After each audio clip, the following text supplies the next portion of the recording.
The great battleship moved slowly through the dark space, its red lights glowing like angry eyes. Around it, small fighter ships circled like metal birds. No one expected this ship to exist. No one expected it to appear in the middle of a quiet asteroid field. And no one expected it to be the beginning of a war. The Galoran people never wanted trouble. They were travelers, explorers, and peaceful wanderers of the stars. For thousands of years, they moved from system to system, never staying long, never claiming planets as their own. They only asked for safety, for calm, for a place to rest. But when their home star collapsed and destroyed their world, they had only one hope left. They searched for a new home across the galaxy. Their scans showed a strong species living in a distant spiral arm, a species full of courage, discipline, and strange potential. A species the Galoran knew by the old name given in ancient records, humans. The Galoran believed humans would understand their suffering. They believed humans would offer protection, maybe even a small planet to rebuild their culture. So the Galoran sent a message to Earth. It was simple, honest, and full of hope. We asked for refuge. Our world is gone. We seek shelter, peace, and friendship.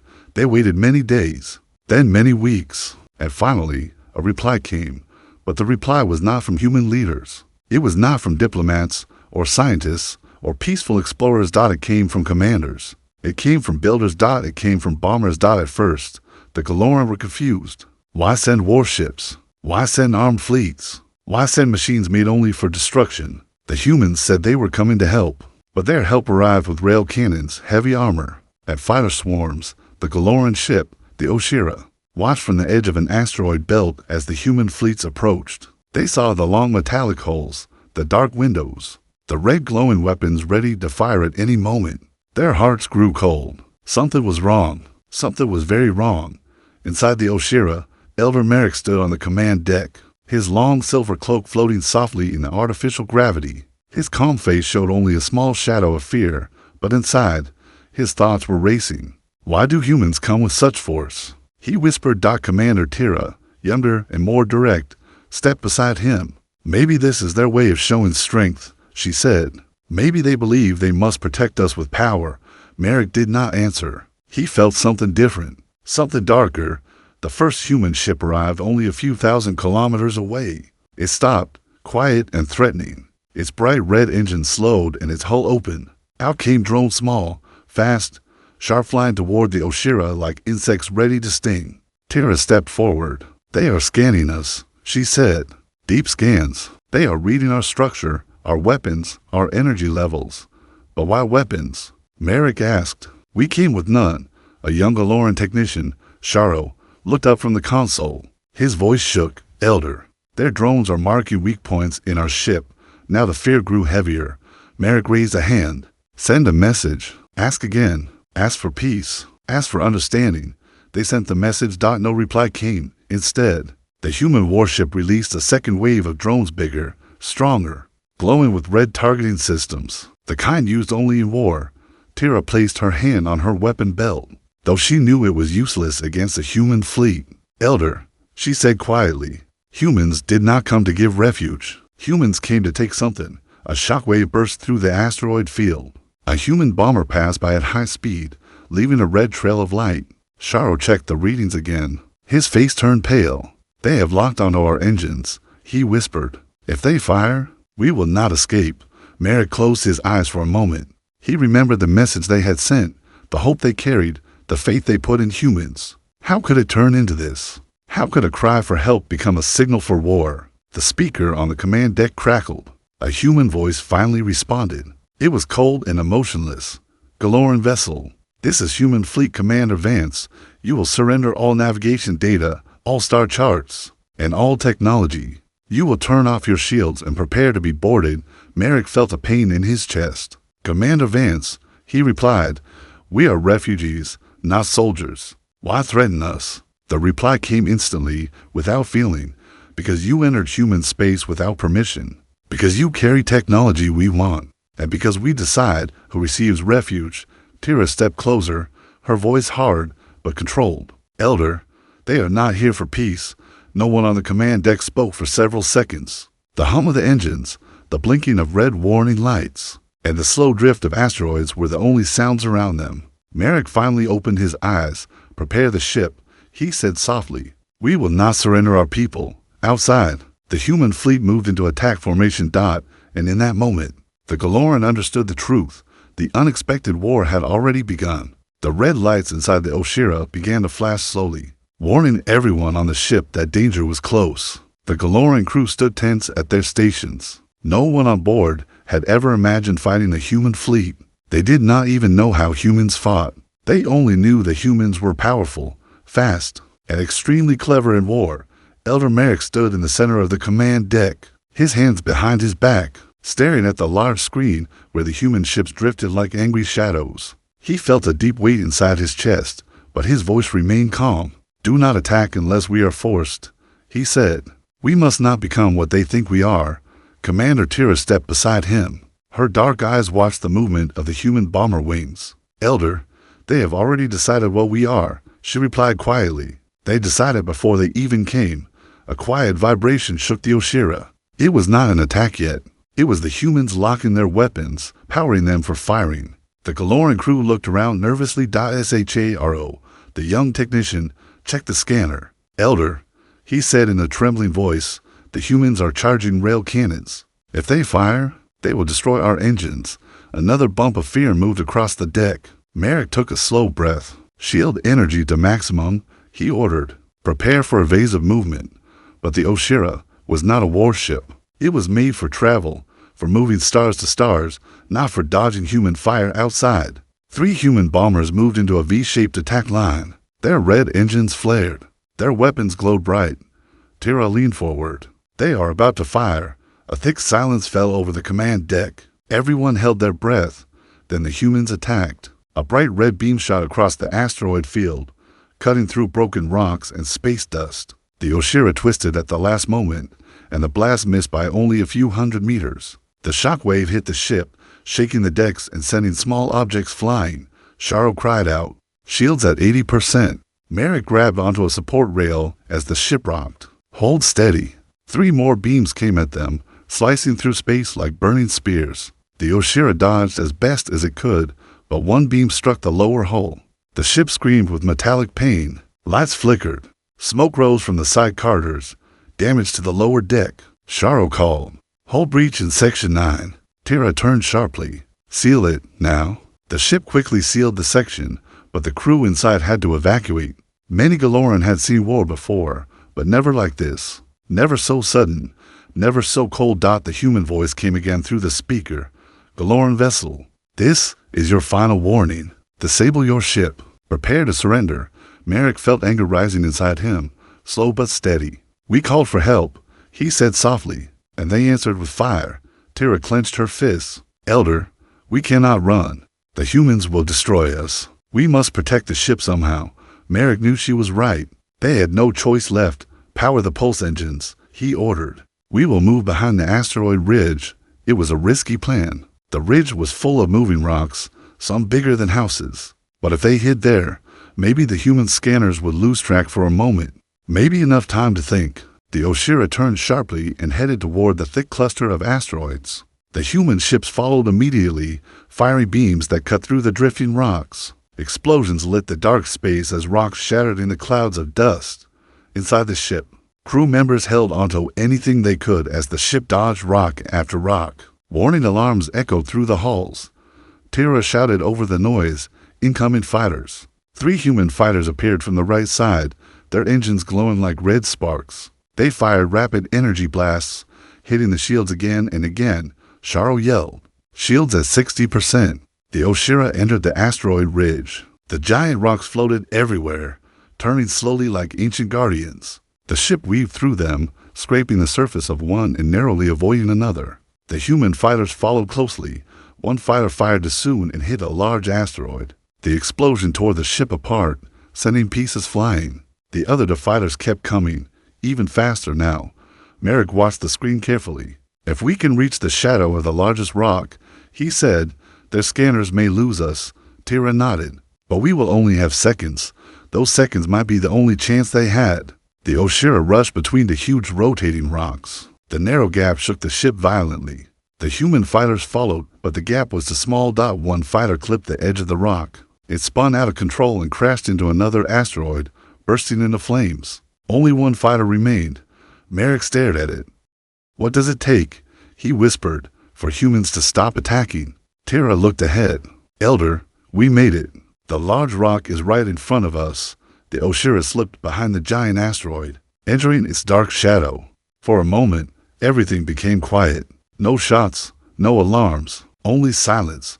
Sharo checked the scanner. "Human scanners lost us," he said breathlessly. "We are hidden." Everyone on the command deck let out the breath they were holding. But Merrick's eyes did not leave the screen. "Humans will not stop," he said. "They came for a reason, and they will return." Outside the shadow of the asteroid, the last human fighter slowed down, scanning the area again and again. It did not find the Oshira, but it did not leave. It waited. Inside the dark shadow of the giant asteroid, the Oshira floated silently. All engines were powered down except for life support.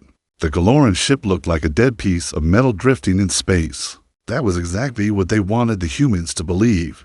Elder Merrick stood near the main screen, watching the small blinking dot that showed the last human fighter still searching outside. It hovered like a patient predator, ready to strike the moment it detected movement. Tara moved quietly beside him. Her voice was low, as if afraid the humans might hear. "They know we are hiding. They are waiting for us to make a mistake." Merrick nodded. "Humans are persistent. They do not turn back easily." Sharo checked the internal systems. "Energy levels are stable," he whispered. "But we cannot stay hidden forever. Our oxygen storage is limited. And if they send the larger ships closer..." He didn't finish. Everyone already knew what would happen. The command deck remained dim, only lit by blue emergency lights. Every crew member moved slowly, breathing quietly, as if any sound could reveal their location. Tara crossed her arms. "Elder, we cannot run," she said. "The humans blocked our path. They know this field better than us, and they outnumber us." Merrick looked at her calmly. "Then we must understand why they attacked. There is a reason. Humans do not fight without gaining something."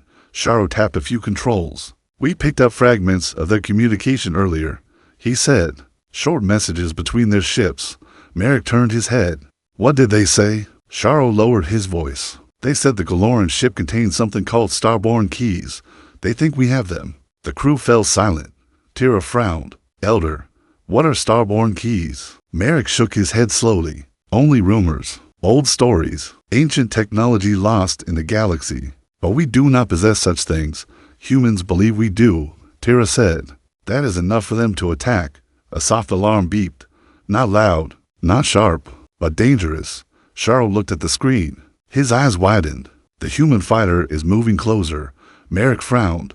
"How close?" Sharo swallowed. "Very close." Outside, the lone human fighter drifted slowly toward the asteroid shadow. Its red scanners flashed across the floating rocks. It was searching not with speed, but with patience. As if the pilot knew the Galoran were hiding in the darkness, the fighter circled once, twice, then stopped directly in front of the asteroid's shadow. Tara whispered. "They are scanning again."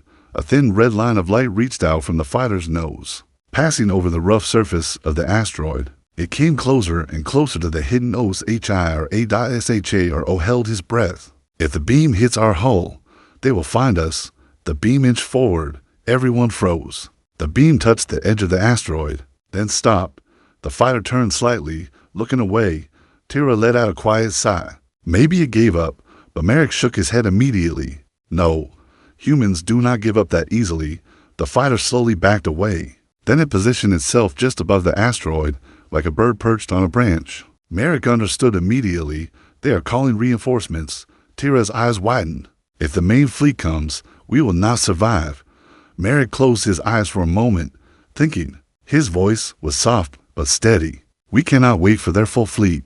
We must move before they arrive." Sharo glanced at him nervously. "But Elder, the fighter will see us the moment we power up." "Yes," Merrick said. "Unless we distract it." Tara turned. "How?" Merrick looked at the asteroid field outside. The rocks were moving slowly, pulled by gravity pockets from old collisions. Some rocks were small. Some were huge. Some could crush a ship. An idea formed in his mind.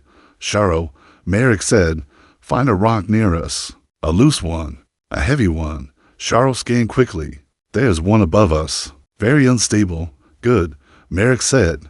Prepare a short engine burst, just enough to push that rock into the human fighter's path. Tara raised her eyebrows. You want to drop an asteroid on a human ship? Merrick looked at her. Humans attacked first. They left us no choice. Sharo's hand shook as he prepared the calculations. Engine burst ready. The crew held their breath. Merrick said quietly, activate. The Oshira released a small burst of energy. Not enough to reveal itself fully, just enough to nudge the unstable rock. The huge rock cracked, turned, and began drifting downward, toward the fighter. The human pilot noticed the movement immediately and tried to move out of the way. But the rock was too close, too fast. The fighter fired thrusters to escape, but the asteroid clipped its wing. The ship spun out of control. Sharo watched the scanner. The fighter. It crashed into the ridge. The screen confirmed it. A burst of red light appeared where it hit.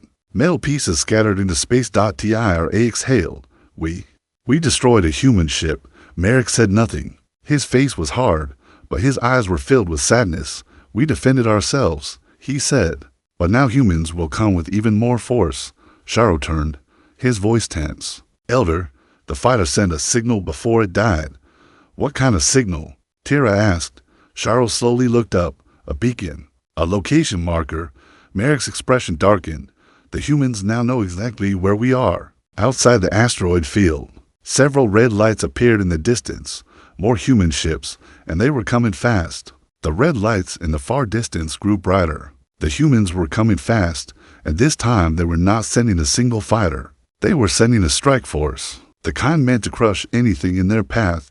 Inside the Oshira, fear slowly spread like cold mist. The ship was still hiding behind the giant asteroid, but everyone knew they could not stay there now. The beacon signal sent by the dying fighter had exposed their exact location. Tira stared at the scanner, watching the incoming red dots multiply. 5 ships. 7, 9. Elder, a full attack wing is approaching. Merrick stood quietly, his hands clasped behind him. His voice remained calm, but a deep sadness filled his eyes. Humans think we carry something powerful, something they want. Sharo swallowed hard. The Starborn keys. But we do not have them. Merrick nodded slowly. But humans clearly believe we do. They will not stop. The ship trembled slightly, not from an attack yet, but from the stress of the unstable asteroid field around them. The massive rock shielding them was beginning to rotate. If it turned afar, the Oshira would be exposed. Tira looked at Merrick sharply. We must move. The asteroid will not protect us for long. Merrick didn't answer immediately. He was watching the screen, seeing the human ships forming a curved pattern like a net closing around prey. He turned to Sharo. Prepare a silent drift. No engines, no lights. We will ride the asteroid's movement. Sharo blinked. Elder, you want us to float? Yes, Merrick said. The asteroid will carry us to a safer path. If humans scan for energy trails, they will not find us. Tira frowned. And if the asteroid rotates us into direct view? Merrick finally looked at her. Then we pray it happens at the right moment. The engines were powered down. The Oshira became a quiet, lifeless shape pressed against the dark stone of the huge asteroid. Gravity pulled the ship very slowly as the rock turned.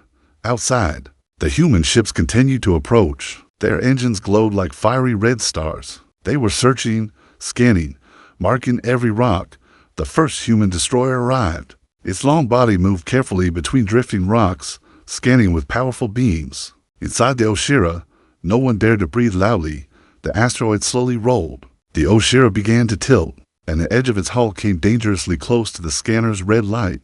Sharo whispered, if the beam touches us, they will find us. The beam passed only a few meters above the hull. The entire command deck stayed frozen. Not a word, not a breath. The beam moved away. Tira exhaled softly, but Merrick raised a hand. Stay silent. The danger is not over. The asteroid kept rolling, dragging the Oshira along with it. This natural motion finally pulled them deeper into the shadow on the opposite side. Sharo checked the scanner. The humans lost our trail. They are spreading out, but Tira remained tense. They will not stop until they search every rock. We cannot hide forever. Merrick nodded. I know. For a moment, no one spoke. Then Merrick stepped away from the screen and looked out into the darkness. There's something the humans want, he said quietly. Something they believe we have, and we must understand why. Tira crossed her arms. Elder, you said the Starborn keys are only myths. Merrick gave a slow nod. Yes, but Miss often began with a small piece of truth. Charles hesitated before speaking. Elder, there's something else. Merrick turned back to him. What is it? Charles brought up a data panel. When our home star collapsed, some of our ancient storage vaults were destroyed, but others were transported onto escape ships. Some of those ships disappeared before reaching our fleet. Tira narrowed her eyes. You mean, some DeLorean ships left with ancient items? Yes, Charles said. And one of them might have joined our fleet during the evacuation without reporting what it carried. Merrick stared at him. Are you suggesting that something unknown is on the Oshira? Charles lowered his voice. I checked our cargo records. One section in the lower hull has no data, no name, no origin. It was added during the evacuation, but no one signed it. Tira stiffened. Someone hid something on this ship. Merrick felt a cold realization settle inside him. If humans tracked us across 3 star systems, they must be following whatever is inside the cargo section. Charles looked nervous. Shall we open it? Merrick shook his head. Not until we understand more. At that moment, the ship shook. A human scout had fired a small shot into the asteroid, breaking a chunk off. The Oshira rocked as debris scattered around it. Tira immediately checked the scanner. They're getting closer. They are testing the rocks, shooting them one by one. Charles' face went pale. Elder, we will be exposed soon. Merrick responded softly, but firmly. We must reach that cargo section now. Tira nodded. I will go with you. The two left the command deck, moving quickly down the dim corridors. The ship creaked under the pressure of the asteroid's slow turn. In the distance, faint rumbling sounds echoed as human shots hit nearby rocks. They reached the lower deck. The mysterious cargo room sat at the end of a long hallway, sealed by a heavy metal door marked only with a faint symbol one none of them recognized.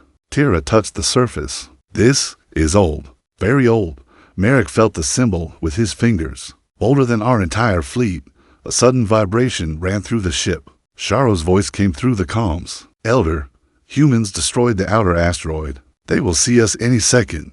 Merrick looked at the door. Tira looked at him. Another human blast hit the rock outside. The time for questions was over.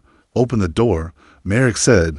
The metal door slid open with a deep, echoing sound, as if it had not been touched for centuries. Cold air flowed from the dark room inside, carrying a faint smell of old machinery and ancient dust. Elder Merrick and Commander Tira stepped inside carefully, their footsteps slow and tense. The chamber was small but tall, with strange symbols carved into the walls. Thin lines of blue light glowed softly in the carvings, as if reacting to their presence. At the center of the room stood a tall container made from black crystal-like material. It pulsed faintly with a soft, white glow. Tira stared at it. What is this? Merrick approached slowly. The glow from the container reflected in his eyes. Something older than our records, he whispered. Something powerful. The ship shook violently above them. Dust fell from the ceiling. The human attack was getting closer. Tira pressed her hand on her communicator. Charles, report. Charles answered quickly, his voice shaking. Elder, Commander, humans destroyed half the asteroid. In seconds they will see the Oshira. Merrick looked at the ancient container. We must understand what this is before they board us. Tira stepped closer. Shall we open it? Merrick hesitated. We may have no other choice. The glowing lines on the walls brightened, as if sensing the tension. Merrick placed his hand on the container. It felt warm and strangely alive. The surface moved slightly beneath his palm, almost like it recognized him. A soft hum filled the room. The container opened. Inside, floating in a beam of white light, was a small sphere, no bigger than a human fist. It shimmered like a tiny star trapped in glass. Tira stepped back in shock. Elder, is that a starborn key? Merrick stared silently. The stories of old legends rushed through his mind. Keys that can open ancient machines, restart dead stars, or unlock lost technology, myths, dreams. Yet the object in front of him felt real. To real, I do not know, he said softly. But I understand now why humans would hunt us. Tira looked troubled. But why is it on our ship? Who put it here? And why did no one report it? Before Merrick could answer, the ship jolted sharply. The lights flickered. A loud explosion echoed through the hull. Charles' voice came urgently through the comms. Elder, humans are firing directly on our position. They know we are behind the asteroid. Merrick closed the container carefully. We must bring this to the command deck. Tira grabbed the container's edges. It is heavy. Merrick touched the glowing sphere inside. It wants to be moved. It is helping us. Together, they lifted the container and began rushing through the hallway. The ship trembled with every step. Alarms blared. The sound of cracking metal rang through the corridors as they reached the lift. Another blast shook the Oshira. The lights went out for a moment, then flickered back on in deep red emergency mode. Tara pressed the lift controls. Come on, come on. The lift opened slowly. They stepped inside, the container glowing softly between them. The doors closed. Sharo's voice came again, more frantic this time. Elder, the humans have sent boarding pods. They will attach to our hull in less than a minute. Merrick knew what that meant. Human soldiers, human weapons, close combat. The Galoran would not survive. He looked at Tira. We cannot allow humans to take this object. Tira nodded. Then we must escape. But how? The lift doors opened to the command deck. Chaos filled the room. Sparks flew from damaged panels. Crew members shouted directions. Everyone looked exhausted, afraid, but determined. Sharo rushed forward. Elder, they are almost here. Merrick placed the container on the table. The crew stared at it. Stunned. Tira explained quickly. This is what humans want. They think it is a starborn key. Sharo blinked. Is it? Merrick answered quietly. It is something ancient and powerful. Enough reason for humans to risk war. Suddenly, warning alarm screamed. A red light flashed on the central screen.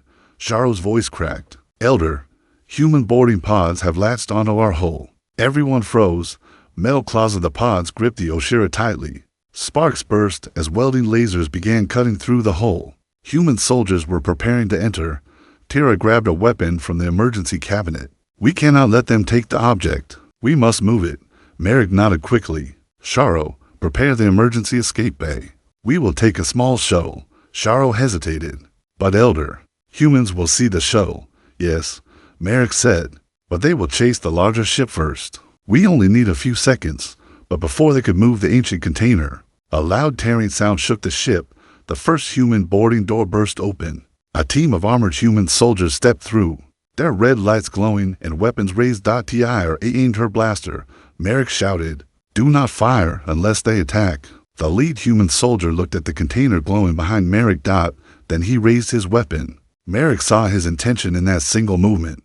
Tira, move. The first shot was fired.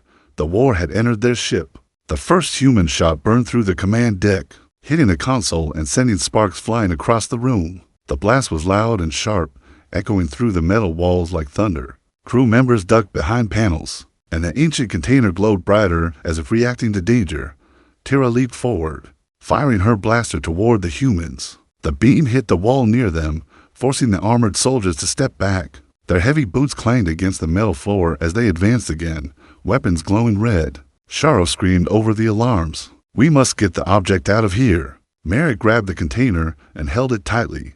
A soft warmth spread through his hands, steadying his nerves. Tira, cover us. Tira moved fast, firing short bursts to keep the human soldiers pinned behind their entry port.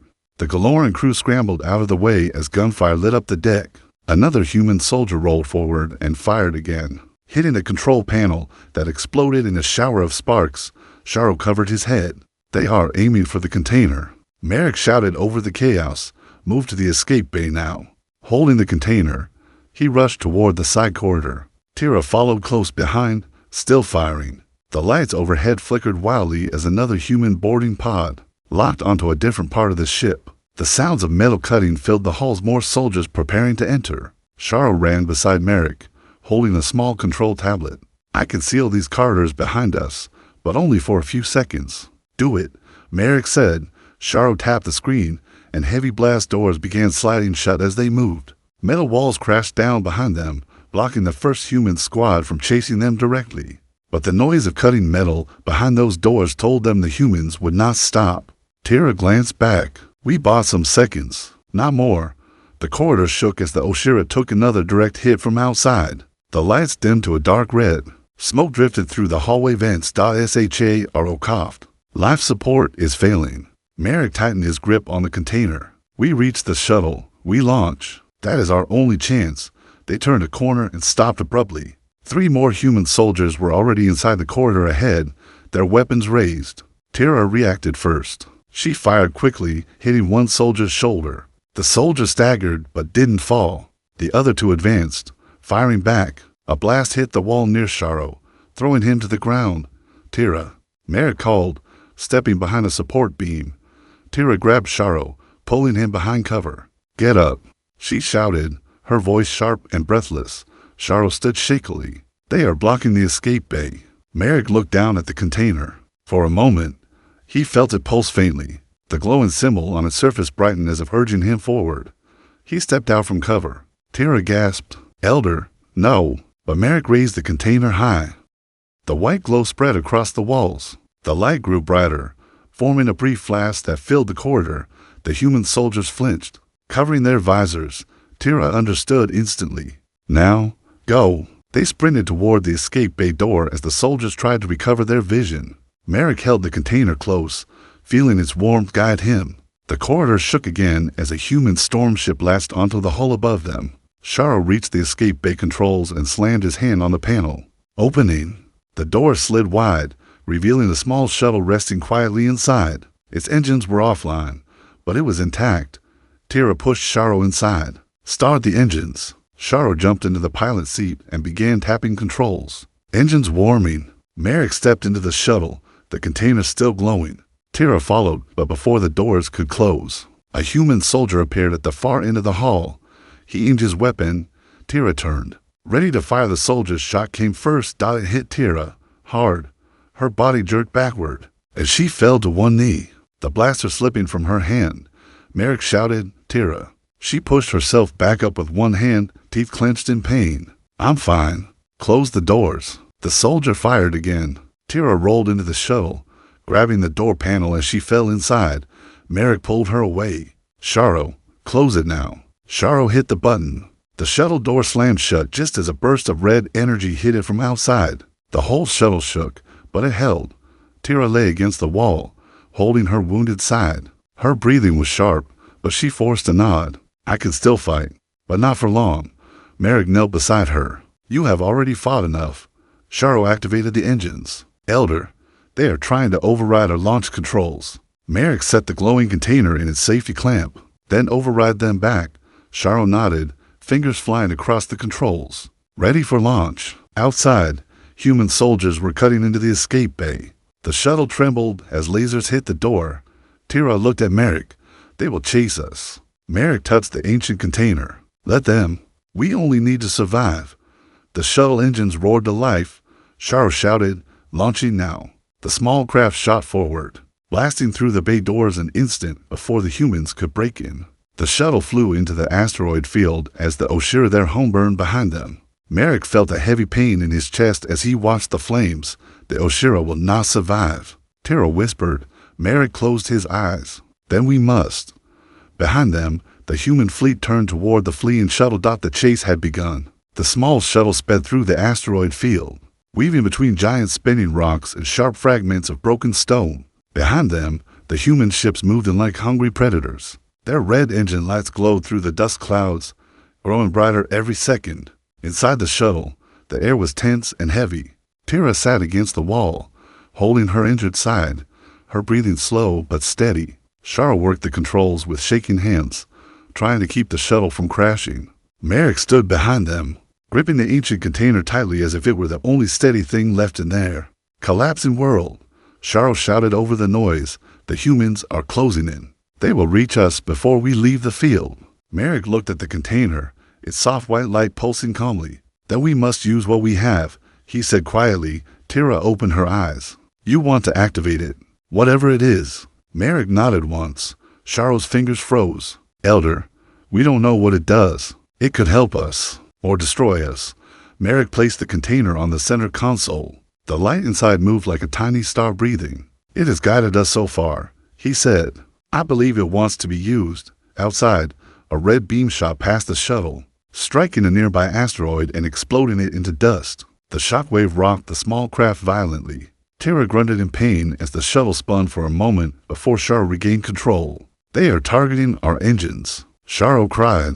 We won't last long. Merrick touched the container. His hands glowed faintly as the sphere inside responded to him, warming under his touch. It pulsed faster, brighter. Tira looked up with tired eyes. If we activate it, What do we do next? Merrick met her gaze. His voice was steady. We trust it. Charles swallowed hard. Elder. Activating unknown ancient technology during a chase is not trust. It is madness. Merrick smiled softly. Sometimes the difference is very small. He placed both hands on the container. The sphere inside flared with a bright white light. The shuttle filled with warmth. The panels vibrated. The lights flickered. The entire craft seemed to breathe. Then the sphere released a pulse, a quiet, peaceful pulse. But outside, everything changed. The human ships behind them suddenly slowed. Their engines stuttered. Their scanners flickered. Their weapons powered down for a few seconds as if someone had plucked the energy from their systems. Sharo stared at his screen. The pulse. It disabled their controls for a moment. Tira's eyes widened. We can escape. Sharo turned the shuttle sharply, racing toward the edge of the asteroid field. But the humans recovered faster than expected. Their engines roared back to life, weapons glowing red again. They're following us again. Sharo shouted. They won't give up. Merrick lifted the container again, but the sphere inside dimmed. It cannot release another pulse so soon, he said. It needs time. Tira closed her eyes for a moment. Then we must protect it. And ourselves. The shuttle burst out of the asteroid field into open space. But what they saw next made their hearts sink. Another human fleet was waiting outside. Large destroyers, heavy carriers, and at the center, a massive command ship full of soldiers, weapons, and machines. Sharo whispered. They surrounded us. There is nowhere to go. Merrick looked out at the endless wall of human metal. They will destroy us. If we stay. Tira's voice was weak, but firm. Then we do not stay. Sharo stared at her. Where will we go? They blocked every path. Merrick looked down at the glowing sphere, and the sphere answered. A small beam of white light extended from it, pointing toward a distant patch of empty space far beyond the human ships. Sharo frowned. There is nothing in that direction. Merrick shook his head slowly. Not nothing. A hidden path. A fold in space. Tira breathed slowly. A way out. Sharo hesitated for only a moment. Then he turned the shuttle toward the empty space the sphere had pointed at. The human fleet saw their movement and reacted instantly. Weapons charged. Engines roared. Merrick placed his hands on the sphere again. It shone brighter, guiding their path. Sharo pushed the engines to maximum power. Hold on. The shuttle shot forward. Human beams fired around them, lighting the darkness with deadly red light. One shot grazed the shuttle's wing, shaking it hard. Tira held tightly to her seat, fighting the pain. They are too close. Sharo shouted. Merrick pressed harder on the sphere. The light inside flared, and space cracked open. A white tunnel formed ahead of them, swirling with energy and light. A fold in reality itself. Sha or O gasped. A slipstream gate. But those haven't existed for thousands of years. Tira grinned weakly. Now we know why humans wanted this. Merrick nodded. Because it can open paths no one else can. The shuttle raced toward the glowing tunnel. Human ships fired desperately, trying to stop them. But the slipstream gate opened wider, pulling the shuttle inside. A final beam struck the shuttle's engines, but the slipstream swallowed them. Before the ship could be destroyed, everything went white. And then, silence. The shuttle drifted through a peaceful, glowing corridor of light. The human ships were gone. The danger was gone. Only calm remained. Tira leaned back, breathing softly. We made it. Sharo let out a long, shaking breath. Where does this tunnel lead? Merrick held the sphere gently. To safety. And perhaps, to our future. Tira looked at him. What will we do now? Merrick smiled faintly. We find a new home. A place where no one hunts us. A place where we can rebuild. The sphere pulsed warm and steady, as if agreed. And the shuttle continued forward, disappearing deeper into the ancient slipstream, toward a future still unwritten, but full of hope.